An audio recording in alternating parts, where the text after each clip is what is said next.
some of the we're too sold. We're too sold out. yeah.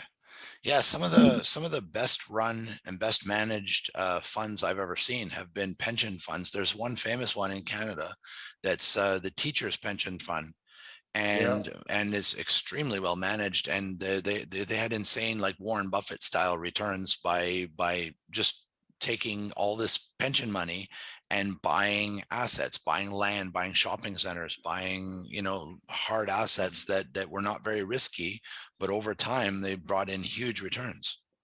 Yeah. And as long as the commitment and the promise that you get that pension money when you retire is always there, then these things are amazing.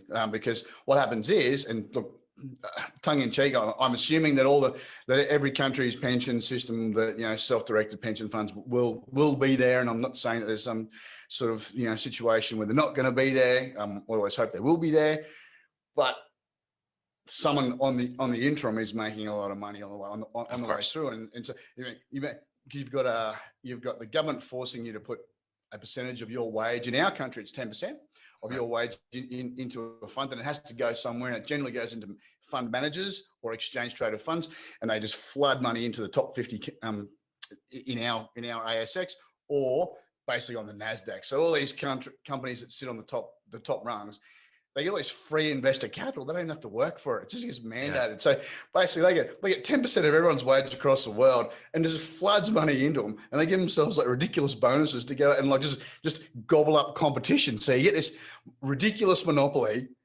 mandated by governments, taking it off the little guy, and the little guy doesn't eventually misses out on competition. So look, I'm not saying it's terrible. It hasn't proven to be terrible yet. There's some cracks in the theories of it coming up. I think when we'll see one day. We'll see if there's a calamitous exchange traded fund collapse. That would be something that would be of concern.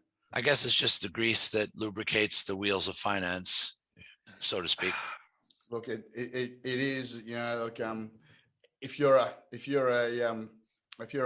Fortune 100 company, and basically most of the Western world is forced to put between 5 and 10% of their wage into funds, and you get a piece of that every day out of something, and then you've got so much money, then you get to go and lobby every government.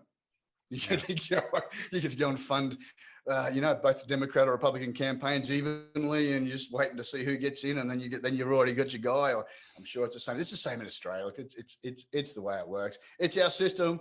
It hasn't proved to collapse the world yet. Fingers crossed it doesn't. I don't want to be around when it does. It would be terrible. But it's what we've got, mate. And yes, it's the greasing the wheels of capital.